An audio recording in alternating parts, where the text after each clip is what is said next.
നമസ്കാരം, news prime മലയാളത്തിലേക്ക് സ്വാഗതം. രാജ്യസഭയിൽ വരുന്ന സീറ്റ് ഒഴിവുകളിൽ BJP നേതൃത്വത്തിന് ആശങ്കയുണ്ട്. പുതുതായി BJP അധ്യക്ഷനെ തെരഞ്ഞെടുത്തത് ഉൾപ്പെടെയുള്ള കാര്യങ്ങളിൽ BJP നേതൃത്വത്തിന് പല സംസ്ഥാനങ്ങൾക്കുള്ള വിയോജിപ്പ് കൃത്യമായി രേഖപ്പെടുത്തി കഴിഞ്ഞിരിക്കുകയാണ്. നിതിൻ നബീൻ എന്ന ഒരു പ്രാദേശിക നേതാവ്, അതും വളരെ ചെറുപ്പക്കാരനായ ഒരു നേതാവ്, അദ്ദേഹം നരേന്ദ്രമോദിയുടെയും അമിത്ഷായുടെയും കയ്യിലെ കളിപ്പാവ തന്നെയാണ് എന്ന് വളരെ വ്യക്തമായി സീനിയർ ലീഡേഴ്സ് പറഞ്ഞു കഴിഞ്ഞിരിക്കുകയാണ്. അതായത് നമുക്കറിയാം, BJP നേതൃത്വം ദേശീയ തലത്തിൽ ഒരു തെരഞ്ഞെടുപ്പോ ഒരു രീതിയിലുള്ള ജനാധിപത്യ സംവിധാനത്തിലൂടെയോ അല്ല അധ്യക്ഷന്മാരെ തിരഞ്ഞെടുക്കുന്നത്. കോൺഗ്രസ് നേതൃത്വം ശക്തമായ ഒരു മത്സരത്തിലൂടെയാണ് ദേശീയ അധ്യക്ഷനായി മല്ലികാർജുൻ ഖാർഗെ തിരഞ്ഞെടുത്തതെങ്കിൽ നിതിൻ നബീനെ തിരഞ്ഞെടുത്തത് കൃത്യമായ അമിത്ഷായുടെ നിർദ്ദേശപ്രകാരമാണ്. അമിത്ഷായുടെ അനുസരണാശീലമുള്ള ഒരു കുട്ടി എന്ന രീതിയിലാണ്. അത് ആ ബോഡി ലാംഗ്വേജിൽ കാണാനും കഴിയും.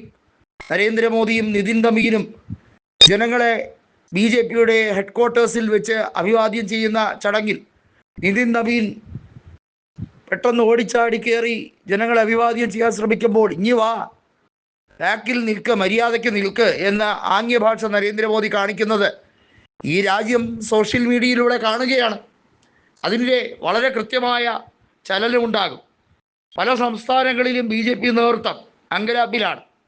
അമിത്ഷായുടെയും നരേന്ദ്രമോദിയുടെയും രീതികളെ അംഗീകരിക്കാൻ കഴിയാത്ത പല BJP നേതൃത്വം പല സംസ്ഥാനങ്ങളിലുമുണ്ട്. 2014 ശേഷം നരേന്ദ്രമോദിയുടെ വ്യക്തമായ ടാർഗറ്റിൻ്റെ പേരിൽ അധികാരത്തിലെത്തിയ ചില സംസ്ഥാനങ്ങളുണ്ട് BJPക്ക്. ഒരിക്കലും കടന്നു കയറില്ല എന്ന് വിചാരിച്ച് അധികാരത്തിലേക്ക് എത്തിയ സംസ്ഥാനങ്ങൾ. എന്നാൽ പരമ്പരാഗതമായി BJPക്ക് അധികാരം ലഭിക്കുകയോ അല്ലെങ്കിൽ സ്വാധീനം ഉറപ്പിക്കുകയോ ചെയ്ത സംസ്ഥാനങ്ങളുണ്ട്.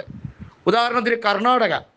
കഴിഞ്ഞ ഏറെക്കാലമായി ലോക്സഭയിൽ കോൺഗ്രസിനേക്കാൾ ഏറെ സീറ്റുകൾ BJP നേടിയെടുക്കുന്ന സംസ്ഥാനമാണ് കർണാടക. 2009 കോൺഗ്രസിന് 206 സീറ്റ് നേടിയെടുക്കാൻ കഴിഞ്ഞപ്പോൾ പോലും കർണാടകയിൽ മുൻതൂക്കം BJPക്കായിരുന്നു. വോട്ട് ഷെയറിൻ്റെ കാര്യത്തിലും അവിടുത്തെ മുൻതൂക്കം BJPക്കായിരുന്നു. എങ്ങനെ സാധിച്ചു? യെദ്യൂരപ്പയെ പോലൊരു അധികായനായ നേതാവ് അമിത്ഷായെ ഭാഷാ വിഷയത്തിൽ എതിർത്തുകൊണ്ട് സംസാരിച്ച നമ്മളെല്ലാവരും കണ്ടതാണ്. BJPയുടെ അജണ്ടകളെ എതിർക്കുന്ന പല പ്രാദേശിക നേതാക്കളും പല സംസ്ഥാനങ്ങളിലും ഇപ്പോഴും ഉണ്ട്.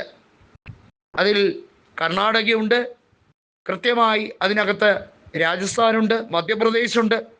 മധ്യപ്രദേശിൽ ശക്തമായി ഒരു വിഭാഗം BJP നേതൃത്വത്തിൻ്റെ മോഹൻ യാദവിൻ്റെ ഭരണത്തിനെതിരെ തിരിഞ്ഞിരിക്കുന്നു. ഇതെല്ലാം അവർക്ക് തിരിച്ചടിയായി വരും, ഇന്നല്ലെങ്കിൽ നാളെ എന്നത് അവർക്കറിയാം.